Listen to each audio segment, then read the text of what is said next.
Saludos y grandes bendiciones para mis hermanos y mis hermanas del canal En Defensa de la Fe. Les damos la bienvenida en el nombre del Señor Jesucristo. Les habla su hermano Natanael Baloyes, desde Colombia. Y siempre es una gran alegría compartir con ustedes el mensaje de la palabra del Señor. En este video vamos a compartir la lección día por día, titulada La adoración en la educación. Vamos a orar para comenzar. Nuestro Dios y nuestro Padre Celestial, te damos gracias, oh Rey del cielo, porque nos escuchas, porque nos amas, porque has provisto para tus hijos todo lo necesario para vivir y sobre todo para ser salvos. Ayúdanos, oh Señor, a valorar tu gran salvación, a aceptar tu palabra, a practicarla, a vivirla en santidad, pero no en nuestras fuerzas, sino en la fuerza, en la gracia y en la misericordia del Señor Jesucristo. Bendice, oh Señor, a todos tus hijos e hijas en la faz de la tierra, que todos podamos encontrar en ti oportuno socorro, razones suficientes para vivir en santidad y para hacer tu voluntad. Bendice este estudio, Señor, y que todos aquellos que lo escuchen puedan recibir tu palabra y ser fortalecidos por tu gracia. En el nombre de Cristo Jesús. Amén, Señor.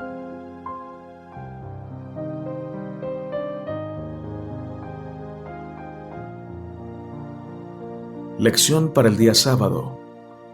Para memorizar.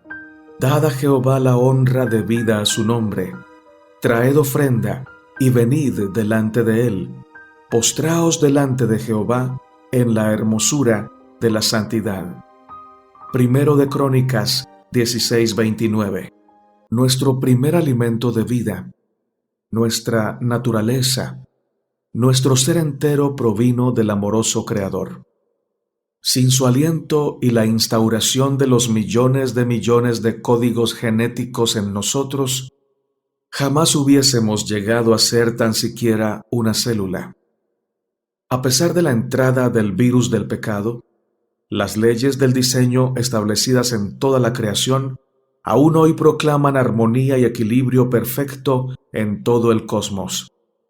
Nuestros más profundos e íntimos anhelos, nuestras tendencias e inclinaciones y nuestra voluntad eran una en amistad y adoración hacia nuestro Dios, pues a su imagen y semejanza habíamos sido creados. Según Génesis 1, 27 y 28, Dios nos creó a su imagen y a imagen de Él nos creó, varón y hembra nos hizo. A pesar de las implicaciones del pecado, en lo más profundo de nosotros, como diseños reflectores de la gloria de Dios, nace el deseo de adorar, de buscar al Creador con el que solamente hallamos sentido en nuestra existencia.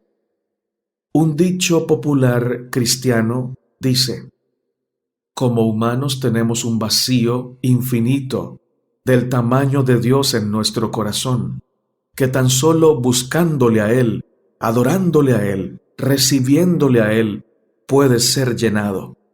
Nada o nadie más en el universo puede llenar nuestro vacío existencial. Solo Dios y tan solo Dios. Nuestro deseo de adoración proviene del amor que Dios ha implantado en nuestro ser, espíritu, alma y cuerpo. Pero el germen del pecado hizo que nuestra visión empezase a ser borrosa, a tergiversarse y a distorsionar lo que realmente es la verdadera adoración. El capítulo 6 de Oseas, versículos 6 y 7, nos dice: porque misericordia quiero, y no sacrificio, y conocimiento de Dios más que holocaustos. Mas ellos, cual Adán, traspasaron el pacto, allí prevaricaron contra mí. También el capítulo 1 de Isaías, versículos 11 al 17, nos dice: ¿Para qué a mí, dice Jehová, la multitud de vuestros sacrificios? Harto estoy de holocaustos, de carneros y de sebo de animales gruesos. No quiero sangre de bueyes, ni de ovejas, ni de machos cabríos. ¿Quién demandó esto de vuestras manos cuando venís a presentaros delante de mí para hollar mis atrios? No me traigáis más vano presente. El perfume me es abominación, la luna nueva y sábado, el convocar asambleas, no las puedo sufrir. Son iniquidad vuestras fiestas solemnes. Vuestras lunas nuevas y vuestras solemnidades tiene aborrecidas mi alma, me son gravosas, cansado estoy de llevarlas. Cuando extendiereis vuestras manos, yo esconderé de vosotros mis ojos. Asimismo, cuando multiplicareis la oración, yo no oiré. Llenas están de sangre vuestras manos. Lavad, limpiaos, quitad la iniquidad de vuestras obras de ante mis ojos. Dejad de hacer lo malo. Aprended a hacer bien, buscad juicio, restituid al agraviado, oíd en derecho al huérfano, amparad a la viuda. Domingo. Todos adoramos algo. Creados para ser administradores de una conciencia, voluntad y total libertad, hombre y mujer, desde sus orígenes, anhelaron adorar. La comprensión total de su origen, el amor hacia su Hacedor generaba un deseo natural y perfectible de adoración en nuestros primeros padres. Originalmente nuestro Dios fue el único digno de adoración y lo sigue siendo. Pero desde el instante en que el pecado poseyó al hombre, su naturaleza cambió e inició el terrible proceso de degeneración para él. Las edades humanas han demostrado la inclinación innata del hombre a adorar algo superior, algo o alguien diferente o más grande que él.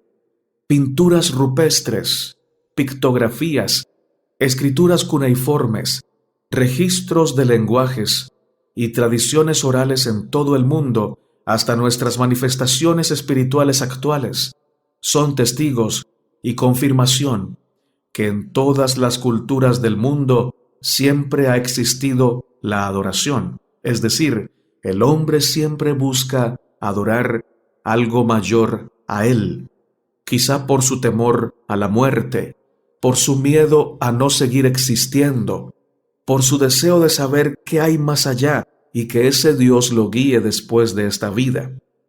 Por estas directrices que el ser humano lleva en su corazón, muchas veces adora lo que no es, sin embargo, adora. Para adorar lo que hay que adorar, que es a nuestro Dios, necesitamos la revelación y una seriedad profunda al estudiarla y al recibirla. Porque si recibimos la revelación que viene del enemigo, él nos va a extraviar. Él siempre sabe engañar y engaña de una manera que el que recibe su engaño cree que está en la verdad, cree que sabe todo. Pero si recibimos la revelación de Dios con humildad, con anhelos sinceros de conocer su voluntad, el Señor nos revelará su amor, nos revelará su carácter y por ello lo adoraremos con sincera decisión.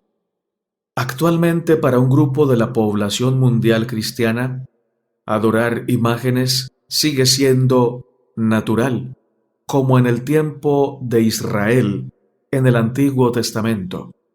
Muchas de estas personas se postran ante imágenes hechas por mano de hombre, imágenes que no pueden ver, oler, caminar, sentir, escuchar, nada, no pueden hacer nada. Y sin embargo les prenden una vela, les hacen ruegos, les piden que intercedan por ellos ante el Padre Celestial. Esto en definitiva nada tiene que ver con la revelación bíblica, más bien tiene mucho que ver con la idolatría, es idolatría. Para otro grupo de la población mundial cristiana, esto es absolutamente rechazado. Sin embargo, cualquier cosa, idea o ser que uno ame y que ocupe completamente nuestra mente, o a lo cual dediquemos por completo nuestra fuerza, o se convierta en una obsesión para nosotros, incluso nuestro yo puede ser motivo de una falsa adoración. Podemos estar siendo idólatras, aunque no nos postremos ante ninguna imagen. La Biblia nos dice en Mateo capítulo 6, versículo 21, porque donde esté vuestro tesoro, allí estará también vuestro corazón. Nuestra adoración puede ser a la moda, a la música, al dinero, al poder, a quizá la lotería, al sexo, al alcohol, las drogas, una novia, un trabajo, un novio, hijos, padres, esposa, esposo, celular, computador, televisión, en fin, tantas cosas. Todo aquello que destrone a Dios de ser el dueño absoluto de nuestra adoración se convierte para nosotros en un ídolo, en una falsa adoración. Y eso, mis hermanos y mis hermanas, destruye nuestra existencia. Santiago 4:4 nos dice: «Oh gente adúltera, ¿no saben que la amistad con el mundo es enemistad contra Dios? Si alguien quiere ser amigo del mundo, se vuelve enemigo de Dios». Primera de Juan 2:15 menciona: «No amen al mundo ni nada de lo que hay en él. Si alguien ama al mundo, no tiene el amor del Padre». También Primera de Juan capítulo 2, verso 16 dice: «Porque nada de lo que hay en el mundo, los malos deseos del cuerpo, la codicia de los ojos y la arrogancia de la vida, proviene del Padre, sino del mundo».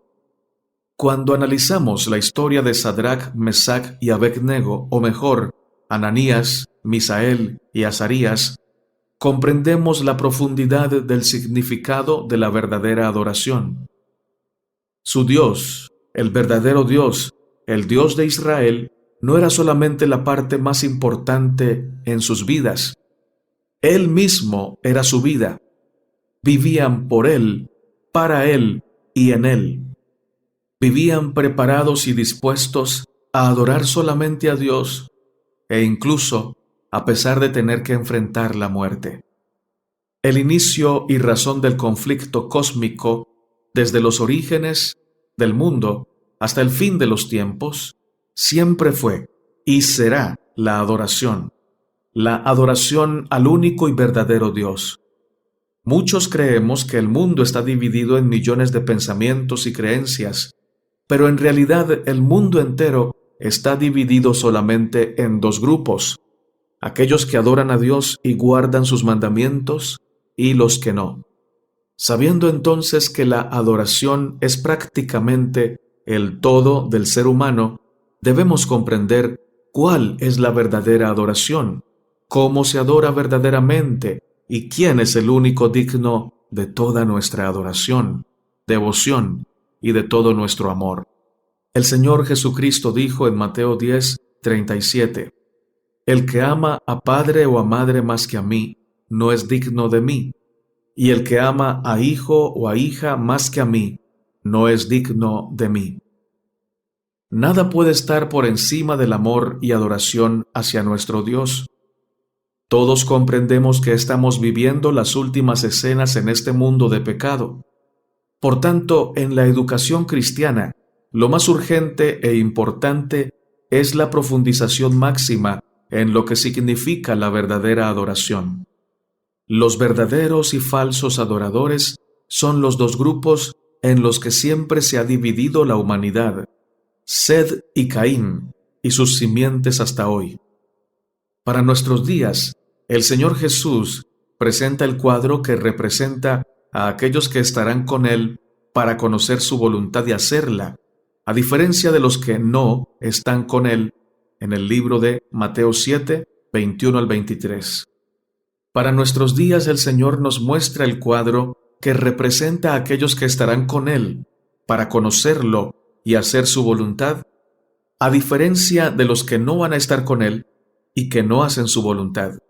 Lo podemos encontrar en Mateo capítulo 7, versos 21 al 23. No todo el que me dice Señor, Señor, entrará en el reino de los cielos, sino el que hace la voluntad de mi Padre que está en los cielos. Muchos me dirán en aquel día, Señor, Señor, ¿no profetizamos en tu nombre? Y en tu nombre echamos fuera demonios, y en tu nombre hicimos muchos milagros. Entonces les declararé, nunca os conocí, apartaos de mí, hacedores de maldad. Presentando a los verdaderos adoradores y sus características en las últimas escenas de este mundo, aquellos que conforman el ejército del Cordero, el apóstol Juan en el libro de Apocalipsis capítulo 14, verso 12, nos dice, aquí está la paciencia de los santos, los que guardan los mandamientos de Dios y tienen la fe de Jesús. El espíritu de profecía nos dice, el verdadero motivo del culto divino, no tan solo del que se tributa en el séptimo día, sino de toda adoración, reside en la distinción existente entre el Creador y sus criaturas. Este hecho capital no perderá nunca su importancia, ni debe caer nunca en el olvido. J. N. Andrews, Historia del Sábado, capítulo 27. Por eso, es decir, para que esta verdad no se borrara nunca de la mente de los hombres, instituyó Dios el sábado en el Edén. Y mientras el ser Él nuestro Creador siga siendo motivo para que le adoremos, el sábado seguirá siendo señal conmemorativa de ello. El conflicto de los siglos, página 433. Lección para el día lunes, titulada Y lo cuenten a sus hijos. El Salmo 78 es un salmo de sabiduría proverbial que sugiere develar algunos de los santos misterios del Eterno a su pueblo escogido en todas las generaciones, a través de la educación sagrada en su máximo nivel, para que en cada generación se cumpla su santa voluntad. El Salmo presenta la sagrada educación buscando que su remanente experimente la celestial transformación que les lleve de ser gente testaruda, rebelde y pecadora al cenit o a la culminación o al clímax absoluto de santidad y adoración. Este salmo describe la gran y solemne enseñanza a los hijos de Israel sobre la historia que no deben repetir con respecto a la desobediencia al Señor y a su palabra, como sucesores y guardadores de la simiente sagrada. El pueblo del Señor se compromete con Él a amarlo, a conocerlo, a adorarlo y a obedecerlo en santidad por la gracia de Dios. En Deuteronomio capítulo 6, versos 5 al 9, el Señor también dijo a su pueblo, y amarás al Señor tu Dios de todo tu corazón y de toda tu alma y con todas tus fuerzas. Y estas palabras que yo te mando hoy estarán sobre tu corazón, y las repetirás a tus hijos, y hablarás de ellas estando en tu casa, y andando por el camino, y al acostarte, y cuando te levantes. Y las atarás como una señal en tu mano, y estarán como frontales entre tus ojos, y las escribirás en los postes de tu casa y en tus puertas. Hoy, para nosotros y nuestros hijos, el verso de Apocalipsis 14:12 nos presenta un mensaje educativo del cielo, el pénsul del cielo, por así decirlo, las últimas materias de estudio, las características de la Iglesia, el remanente de Dios, que con la ayuda del Espíritu Santo y la intercesión de nuestro Señor Jesucristo nos permitirá obtener la nota más alta en el último gran examen ante la universidad del gran conflicto de los siglos, en donde nosotros y nuestros hijos podremos graduarnos de este mundo y obtener nuestro nuevo título, también nuestra nueva y sempiterna ciudadanía, un nombre nuevo, en el paraíso de Dios y en la tierra nueva, la anhelada y amada Canaán celestial, y por sobre todo, poder adorar cara a cara, sin velo, sin murallas, sin obstáculos que nos lo impidan, a nuestro Padre celestial, a nuestro amado Salvador, al Espíritu Santo. Gracias a Dios por esa posibilidad, gracias a Dios por ese llamado, gracias a Dios que nos permite, por la fe, creer que esto es posible, si tan solo lo recibimos y vivimos para el Señor. Esto nos dice el Espíritu de profecía. Prefiramos que nos enseñe aquel que creó los cielos y la tierra, que ordenó las estrellas en el firmamento y señaló al sol y a la luna su obra respectiva. Está bien que la juventud considere que debe alcanzar el más alto desarrollo de sus facultades intelectuales.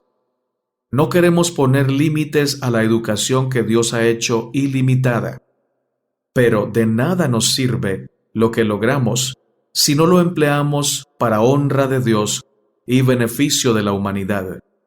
El Ministerio de Curación, página 355. Lección para el día martes, titulada En Espíritu y Verdad. Juan, capítulo 4, versos 19 al 26, nos dice: Le dijo la mujer: Señor, me parece que tú eres profeta. Nuestros padres adoraron en este monte, y vosotros decís que en Jerusalén es el lugar donde se debe adorar. Jesús le dijo: Mujer, créeme, que la hora viene cuando ni en este monte ni en Jerusalén adoraréis al Padre. Vosotros adoráis lo que no sabéis, nosotros adoramos lo que sabemos, porque la salvación viene de los judíos. Mas la hora viene, y ahora es, cuando los verdaderos adoradores adorarán al Padre en espíritu y en verdad. Porque también el Padre tales adoradores busca que le adoren. Dios es espíritu, y los que le adoran en espíritu y en verdad es necesario que adoren. Le dijo la mujer: Sé que ha de venir el Mesías, llamado el Cristo. Cuando Él venga, nos declarará todas las cosas. Jesús le dijo: Yo soy el que habla contigo, nuestro Señor Jesucristo. Introdujo a la mujer samaritana en el tema de la adoración al descorrer el velo que cubría la parte más íntima de su vida. Luego ella concluye que el hombre con quien hablaba era un profeta de Dios, para luego y al fin entender que quien estaba frente a ella era el Hijo del Altísimo. La traducción misma del lenguaje de Dios a los hombres, la explicación de Dios de la verdadera forma de adorar entregada a los hombres. En Juan 4, 7 al 26, el Señor presenta el anhelo supremo del Padre Celestial, aquel en el que los verdaderos adoradores le adorarían en espíritu y en verdad. El dador de la vida, aquel que pesa los espíritus según Proverbios 16:2, sabe que para el hombre todos sus caminos le parecen derechos y limpios en su propia opinión. También sabe si ese camino le llevará a la muerte, como menciona Proverbios 14:12. Y por eso, a través del apóstol Pablo, en 1 Corintios 2:14 nos dice: Pero el hombre natural no percibe las cosas que son del Espíritu de Dios, porque para él son locura, y no las puede entender, porque se han de discernir espiritualmente. Según la Biblia, al hablar de adoración, hablamos de vida eterna o muerte eterna. Hablamos de la única manera en que para el Señor es aceptada la adoración, y ésta separa a los verdaderos adoradores de los que no son verdaderos adoradores. Las características que aquí se describen son la clave para la diferencia entre los unos y los otros. En 1 Corintios 6:17, el apóstol menciona que el que se une al Espíritu del Señor es un solo espíritu con el Señor. Y esta es la única forma de adorar, ser uno con Dios. Siendo uno con el amor, seremos amor. Siendo uno, con quien solamente es digno de ser adorado, adoraremos en espíritu y en verdad. Jesús nos dijo en Juan 15, 4 al 5, permaneced en mí y yo en vosotros. Como el pámpano no puede llevar fruto por sí mismo si no permanece en la vid, así tampoco vosotros si no permanecéis en mí. Yo soy la vid, vosotros los pámpanos. El que permanece en mí y yo en él, éste lleva mucho fruto, porque separados de mí, nada podéis hacer. Para poder comprender lo que significa adorar en verdad, debemos recordar algunos versículos.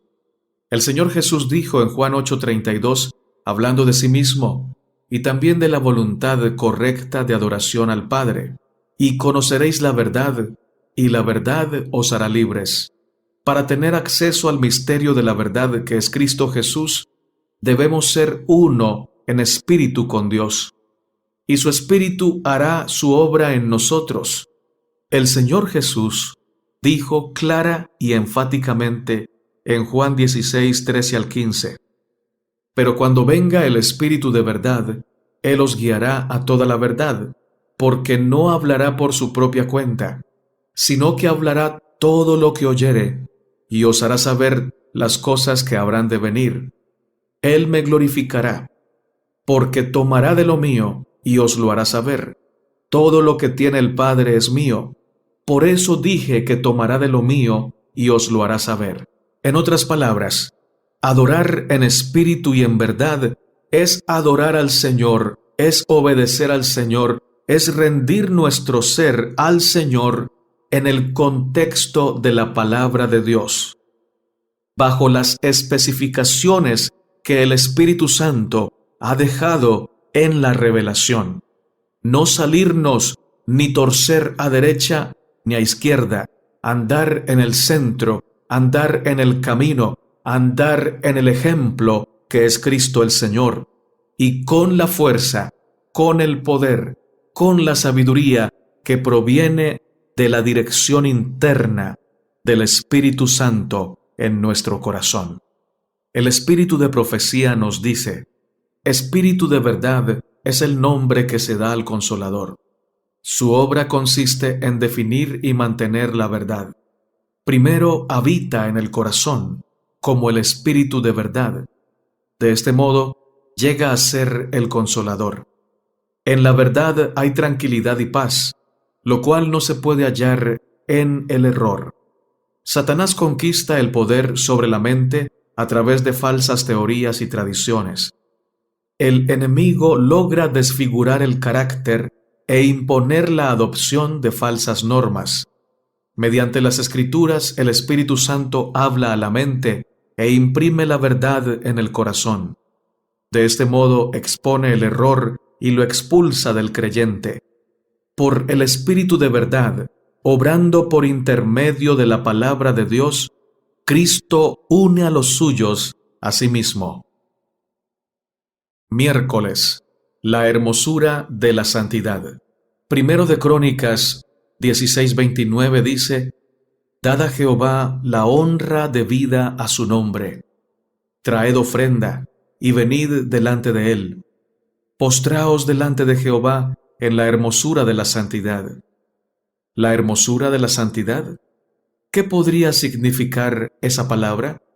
En Primera de Pedro 2:9 está condensada la manera en cómo Dios deseaba y desea devolvernos a nuestro estado original, a su imagen y semejanza, a cada uno de los miembros de su pueblo remanente, comprender su santidad y adorarle. Mas vosotros sois linaje escogido, real sacerdocio, nación santa, pueblo adquirido por Dios, para que anunciéis las virtudes de aquel que os llamó de las tinieblas a su luz admirable. En todo cuanto hemos estudiado hasta aquí, hemos concluido que la adoración y la santidad tienen que ver con el amor, con la rendición del ser al Señor, con la obediencia sincera como fruto de conocer a Dios y de amarlo, y por supuesto, con quien inspira y dirige ese amor en nuestro corazón. a quien están 100% dirigidos nuestros pensamientos, nuestro ser y nuestra vida entera. La comprensión de la hermosura de la santidad de Dios inicia con conocerle, y en su palabra Él nos dice: y esta es la vida eterna, que te conozcan a ti, el único Dios verdadero, y a Jesucristo a quien has enviado. Juan 17:3. Luego de conocerle, lo amamos, y luego de conocerle y amarle es siempre un resultado fiel la obediencia a sus mandamientos. Si me amáis, guardad mis mandamientos. Juan 14:15. Para entonces adorarle en todo cuanto sea nuestra existencia en la tierra. De manera natural, Cristo Jesús, rescatándonos del pecado y preparándonos para ser adoradores, hará que seamos linaje escogido, real sacerdocio, nación santa, pueblo adquirido por Dios, anunciadores de las virtudes de aquel que nos llamó de las tinieblas a su luz admirable. Nuestra adoración a Él puede y debe ser solemne. Por su amor, por su santidad, por su infinita misericordia, por su grandeza, por su justicia. No adoramos a Dios con hipocresía, no adoramos a Dios de manera externa, teniendo un corazón rendido al pecado. La verdadera adoración debe ser hecha en la hermosura de la santidad, para gloria del Señor. Sin santidad no podemos adorar a Dios como Él lo merece y como Él lo ha establecido. Adoremos a Dios en la hermosura de la santidad, lo que quiere decir que lo adoremos como fruto de nuestro conocimiento de Él, de nuestro amor por Él y de nuestra obediencia. El espíritu de profecía nos dice: a fin de que los hombres puedan tributar mejor las alabanzas a Dios, su asociación debe ser tal que mantenga en su mente una distinción entre lo sagrado y lo común.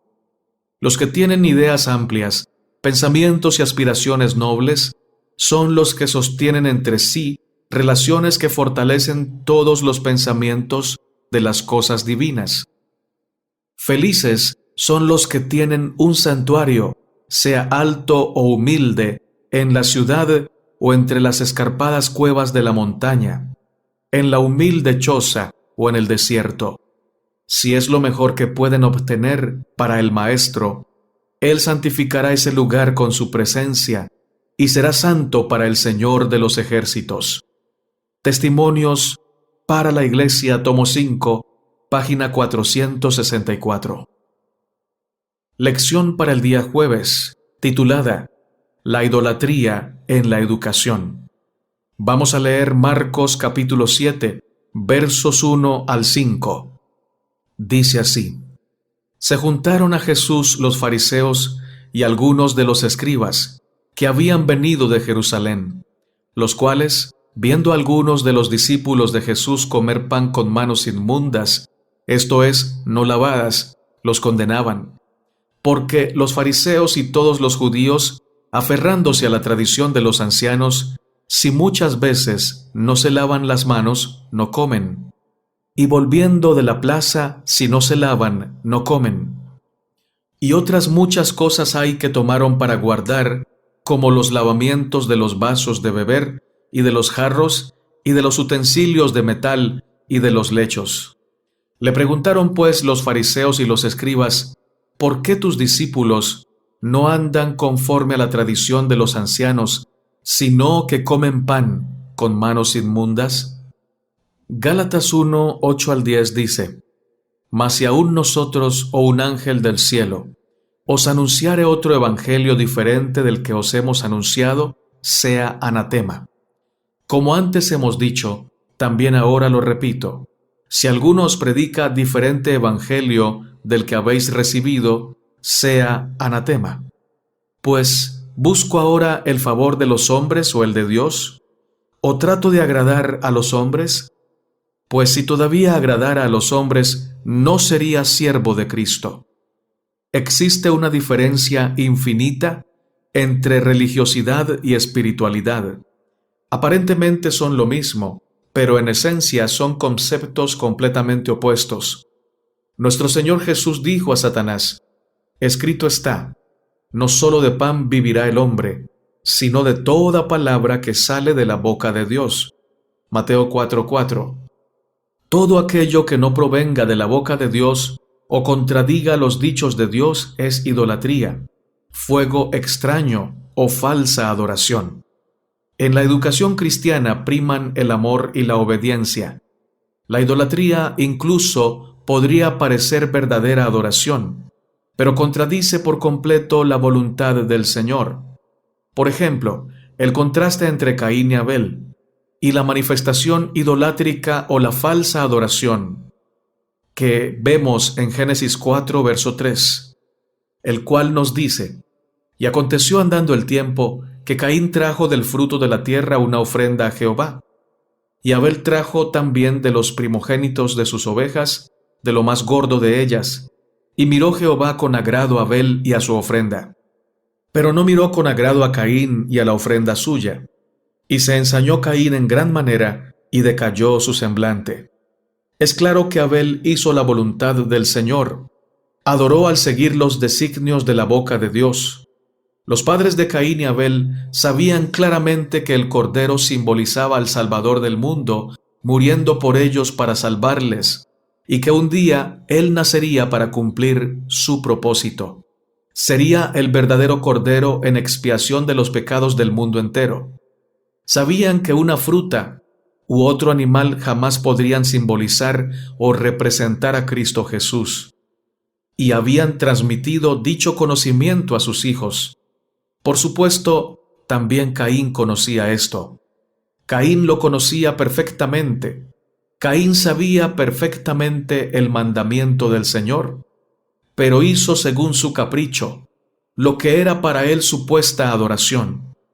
Ejemplos como este también los vemos en Nadab y Abiud, Saúl, el pueblo de Israel, etc. Todos estos ejemplos presentan los pasos que quebraron la verdadera y sagrada educación y la convertían en diabólica, en idolatría y en falsa adoración.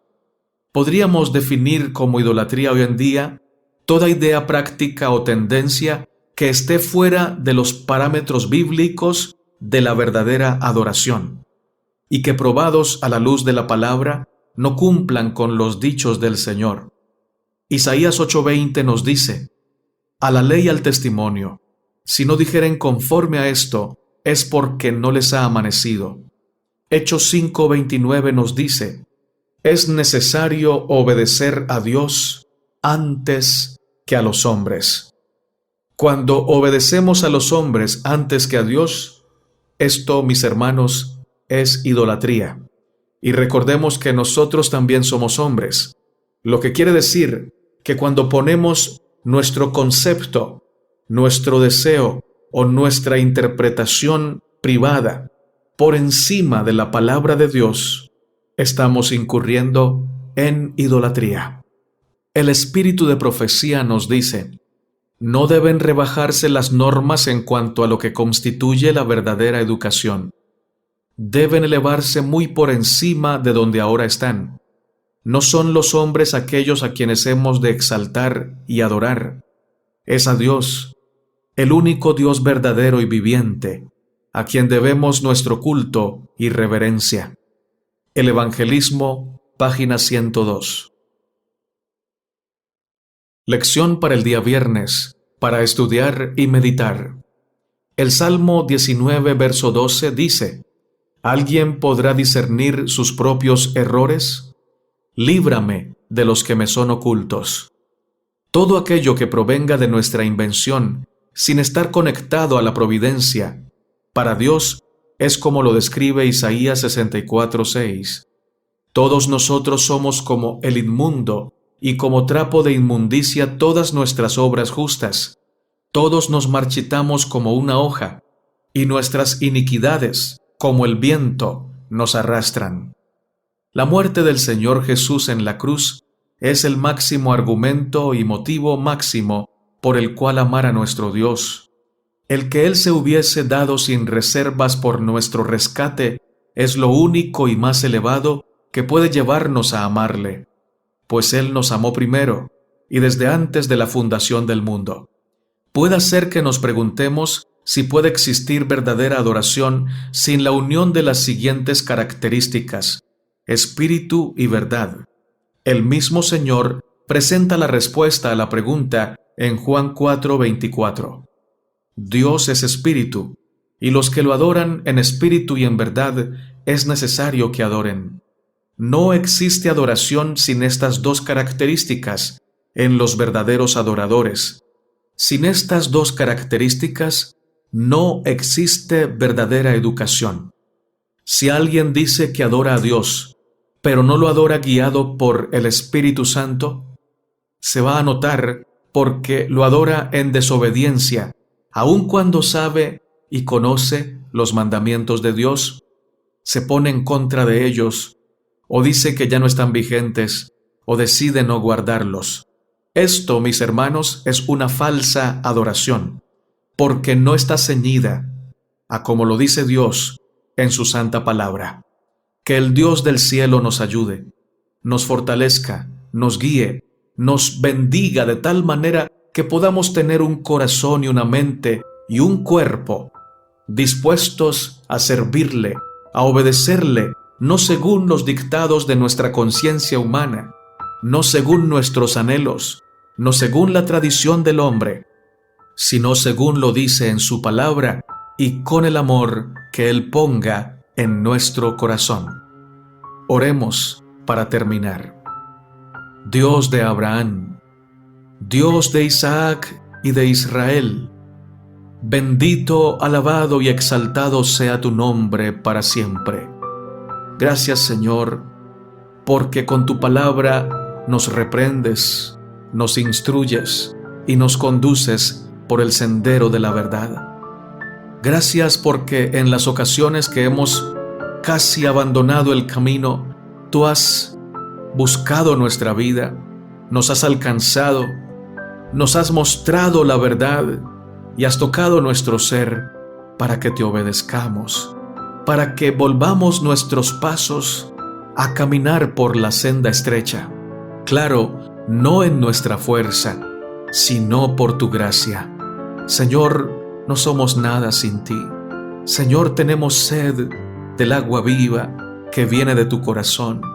Queremos beber abundantemente de esa agua viva que es gratuita. Señor, ayúdanos a beber de la fuente de tu palabra y a practicar tu palabra, a vivir en este mundo siendo antorchas vivas, luz para los que andan en oscuridad, testimonio fiel para los que están en la senda del engaño, y por tu amor y por tu gracia traerlos a la luz verdadera, ser nosotros tus instrumentos a través de los cuales le muestres al mundo cómo se adora. Que podamos seguir el ejemplo del Señor Jesucristo, quien es el dechado máximo, el ejemplo máximo de cómo se adora, de acuerdo a tu voluntad. Gracias, Señor, porque escuchas nuestras oraciones. Gracias porque bendices a nuestros hijos, los alcanzas con tus lazos de amor y los atraes a ti para que te conozcan, para que vengan a tu salvación antes que sea tarde. Por favor, Señor, salva a nuestros hijos, salva a nuestras hijas y ayúdanos a nosotros a vivir de acuerdo a tu voluntad para ser testimonios vivientes de tu amor. Bendice, Señor, a mis hermanos y hermanas que están pasando por momentos de crisis de salud. Sálvalos, sánalos y ayúdalos a recuperar su salud completa si es tu divina voluntad. Oramos por los médicos y las enfermeras que en este momento de la historia humana tienen que arriesgar su salud para salvar a otros, para sanar a otros. Por favor, Señor, protégelos, hazlos inmunes al virus y sálvalos, Señor, permitiéndoles conocer tu voluntad, tu palabra, tu luz. Gracias porque nos escuchas, gracias porque nos amas, y gracias porque respondes esta oración, ya que está elevada a ti en los méritos de Cristo Jesús. En su nombre santo oramos. Amén, Señor. Hermano y hermana, si este mensaje ha bendecido tu vida, te invitamos a darle me gusta. Dale clic a la manito que está hacia arriba. Eso es darle me gusta. Te invitamos también a suscribirte al canal En Defensa de la Fe y a compartir este mensaje con tus hermanos y con tus amigos. Oremos de todo corazón, siempre, los unos por los otros. Maranata, Cristo viene pronto. Amén.